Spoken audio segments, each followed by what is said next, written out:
సభాయ నమః. ఇక్కడికి వచ్చిన మీడియా మిత్రులందరికీ పేరు పేరున స్వాగతం, ధన్యవాదాలు. డప్పుకు చెప్పుకు పెన్షన్ అనేది నార్మల్గా ఒక కులానికి సంబంధించి ఆ కులం వాళ్ళ డిమాండ్ కిందికి రాదు. ఇది మన సంస్కృతి, మన నాగరికతలో ఉన్న సైన్స్. ఎట్లా ఇది సైన్స్ అని అంటే, దీన్ని కేవలం కులవృత్తిగా కాకుండా సైన్స్ అని ఎట్లా అంటున్నా అంటే, ఇది కాస్మెటాలజీతోని సంబంధమై ఉన్నది.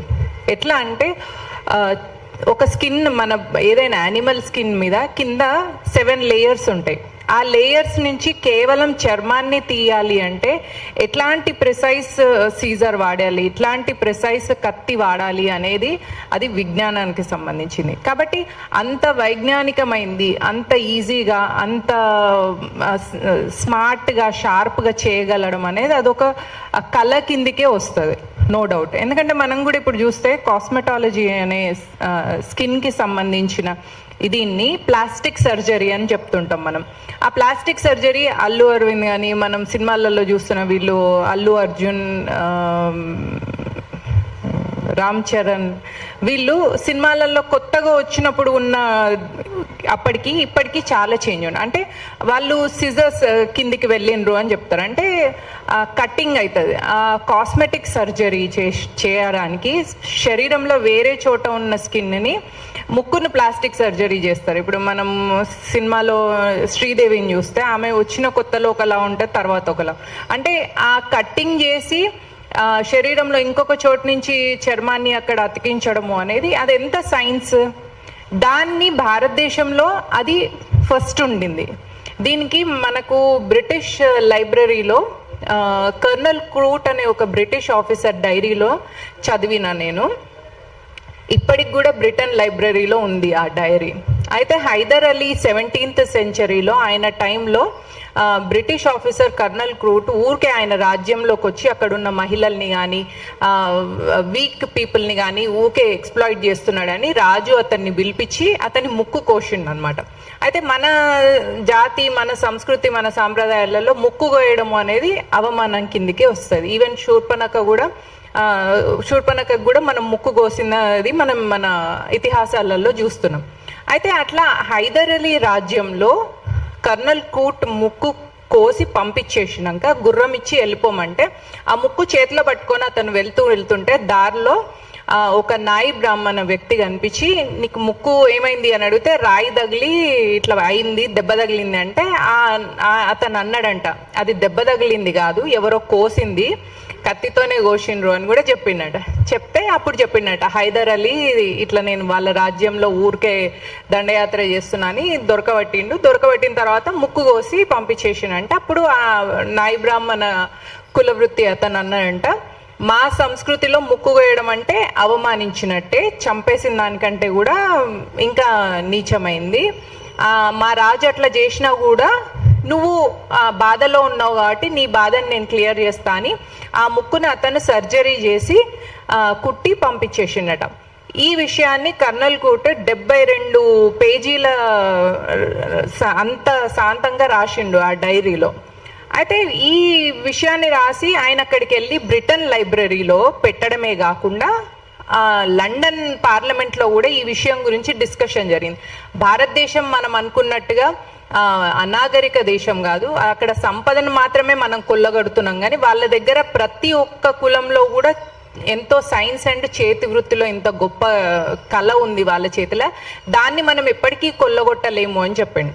అంటే మనమేమో అప్పుడు ఆయన చెప్పిండంట, ఆ కులగురువు చెప్పిండంట, ఆ నాయి బ్రాహ్మణ అతను, నేను కొద్దో గొప్ప చేయగలిగిన, నీకు ముక్కుకు ప్లాస్టిక్ సర్జరీ చేసినా కానీ చమర్ అంటే చర్మ కార్మికులు ఉంటారు, వాళ్ళు చమర్ కులస్తులు, వాళ్ళైతే డప్పు చేయగలరు, దాంతో చెప్పు చేయగలరు, లెదర్కి సంబంధించిన పనిముట్లు అన్నీ చేయగలరు, అన్ని కులాలకు సంబంధించినవి చేయగలరు, ప్లస్ అందరికీ కాళ్ళకు పాదరక్షలు కూడా చేయగలరు. ఇవన్నీ అది ఇంకా వాళ్ళు అందులో ప్రొఫెషనల్స్.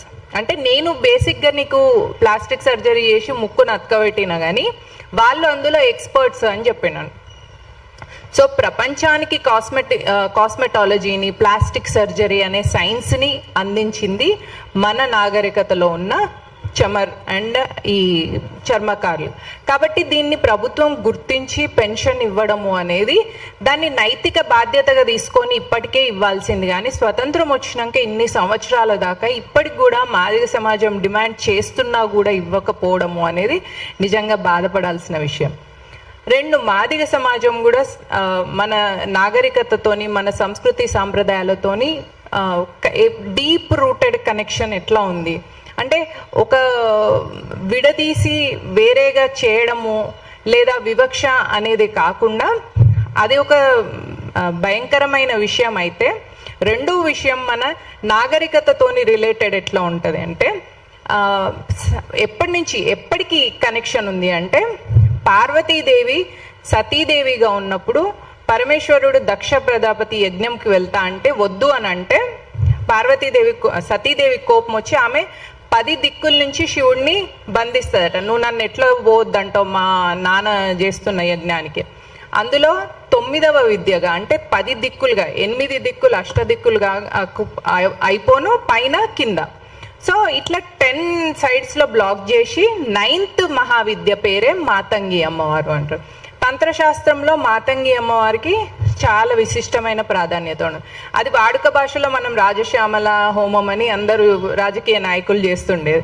అందుకనే రాజమాతంగి అని ఆమెను అంటారు. కాబట్టి మాదిగ సమాజంలో చాలా వరకు మహారాజు అని పేరు పెట్టుకోవడం అని, ఎందుకంటే ఆ కులదేవత పేరే రాజమాతంగి కాబట్టి అట్లా ఉంది.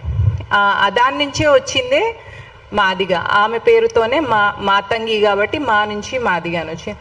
దీన్ని నేను చాలాసార్లు ఇంత విశిష్టంగా చెప్పడం జరిగింది, ఎందుకంటే నా ఉపాసన దేవత మాతంగి అమ్మవారు కాబట్టి నేను ఆనందంతో ఆ కనెక్షన్తో ఆ ఆత్మిక్ భావనతోని నేను చెప్తే దాన్ని కొన్ని చోట్ల వక్రీకరించడం జరిగి దాని నుంచి నేను నెగటివ్గా ప్రొపగేట్ అవ్వడం, దానివల్ల నేను చాలా బాధపడ్డా. ఎందుకు ఇట్లా నేను భారత విచ్ఛిన్నం కానీ లేదా శక్తులతోని ఫైట్ చేద్దాం అనుకుంటే మన వాళ్ళ దగ్గరనే నేను పల్చన్ అయిపోయినాయని నేను చాలా బాధపడినప్పుడు మాతంగి అమ్మవారిని అడిగిన, మరి ఏంది ఈ పరిస్థితి, నాకేం అవసరం, నేను ఎందుకు చేయాలి, నేను వెళ్ళిపోతా, నేను అమెరికా నుంచి వచ్చి ఇక్కడ నా నాగరికత కోసం నా సంస్కృతి వారసుల కోసం రేపు మా కుల ప్రాంత భాషకు అతీతంగా నా హిందూ బంధువులందరి పిల్లల కోసం వాళ్ళ భవిష్యత్తు కోసం నేను తాపత్రయపడుతుంటే నా మీద ఇట్లా బురద జల్లే ప్రయత్నం అవుతుంది, నేను ఎందుకు చేయాలి ఇది అంటే, నువ్వు ఇది చేస్తేనే నేను నీతో ఉంటా అని అమ్మవారు చెప్పిన తర్వాత అప్పుడు నేను రిలాక్స్ అయినా. ఎట్లా మరి నేను చేస్తే నాకు దారి చూపించు అంటే ఆ దారి ఎట్లా దొరుకుతుందో అనుకున్నాను. కానీ బాలరాజు గారి రూపంలో, సోమన్న గారి రూపంలో, ఇట్లా ఏ సమాజంలో నాస్తిక ముసుగు వేసుకొని నన్ను బట్టగాల్చి మీద వేయడము, బురద జల్లే ప్రయత్నం జరిగిందో అక్కడి నుంచే నాకు సపోర్ట్ రావడము అనేది నేను చాలా